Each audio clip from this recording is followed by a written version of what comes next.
Hello friends, ఈరోజు మనం ultra grinder ఎలా యూజ్ చేయాలో ఈ వీడియోలో చూపిస్తానండి.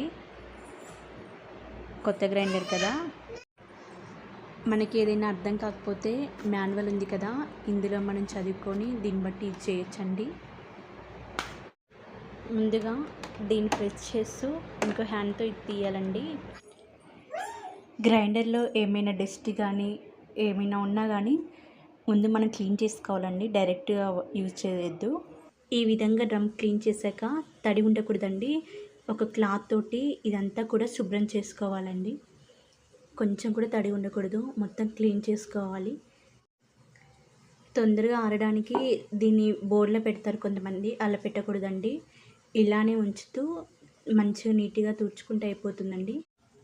ఇది కూడా అంతేనండి, ఒక క్లాత్తో తుడుచుకోవాలి. మొత్తం శుభ్రంగా ఎక్కడ కూడా తడి అనేది ఉండకూడదు. తడి లేకుండా వీటిని నీట్గా క్లీన్ చేసుకోవాలి. ఆ తర్వాతనే మళ్ళీ వాటిని గ్రైండ్ చేసుకోవాలి. ఇక్కడ ఈ స్టోన్స్ కూడా నీట్గా తుడిచిపెట్టుకోండి. ఇప్పుడు డ్రమ్ అండ్ స్టోన్స్ నుండి దీన్ని స్ట్రైట్గా ఉండేటట్టు సెట్ చేసుకోండి. ఇప్పుడు లాకం కూడా ఫిక్స్ చేయండి. కొద్దిగా వాటర్ యాడ్ చేసుకోండి.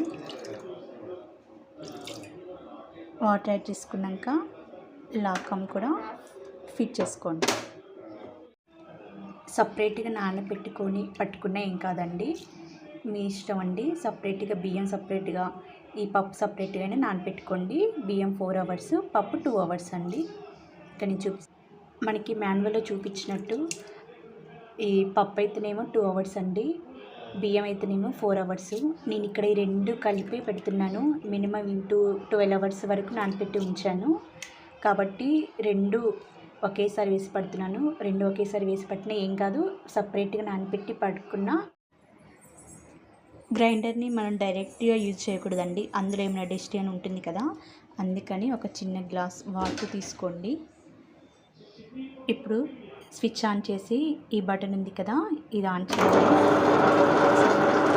ఇప్పుడు బియ్యం కొద్దిగా వేస్తూ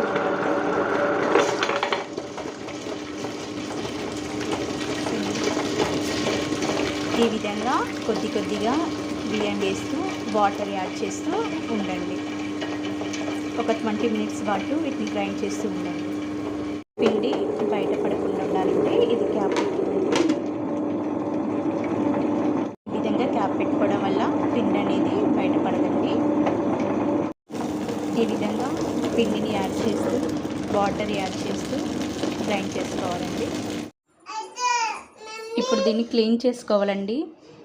రన్నింగ్లో ఉన్న వాటర్ ట్యాప్ దగ్గర వీటిని మొత్తం శుభ్రంగా క్లీన్ చేసుకోవాలి. ఇక్కడ డస్ట్ ఉన్నా మన బ్రష్ ఉంటుంది కదా, బ్రష్ తోటి శుభ్రంగా క్లీన్ చేసుకోవాలి. మా పాప అరుస్తుందండి. ఇప్పుడు తీసి చూపిస్తానండి. వెయిట్ ఉంటుంది, దీని వెయిట్ వచ్చేసి 2.5 kgs అండి. ఈ టోటల్ నెట్ వెయిట్ వచ్చేసి 12.85 kgs ఉంటుందండి. చూసారు కదా, కొంచెం బ్లాక్గా ఉంది.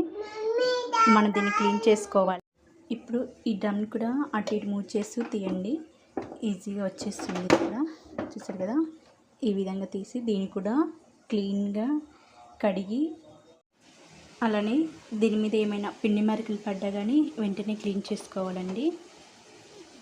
వెంటనే క్లీన్ చేసుకుంటే పోతుంది. నీట్గా ఉంచుకోవాలి. పిండి మొత్తం తీసాక వీటిని ఈ విధంగా క్లీన్ చేసుకోవాలండి. మళ్ళీ ఒకసారి క్లాత్ పెట్టి తుడ్చండి. ఇంతేనండి ఈ అల్ట్రా గ్రైండర్ని యూజ్ చేయడం. ఇక్కడ ఈ స్టోన్స్ కూడా నీట్గా తుడిచిపెట్టుకోండి. ఇప్పుడు ఈ వీడియో నచ్చినట్లయితే లైక్ చేసి సబ్స్క్రైబ్ చేయండి. Thank you.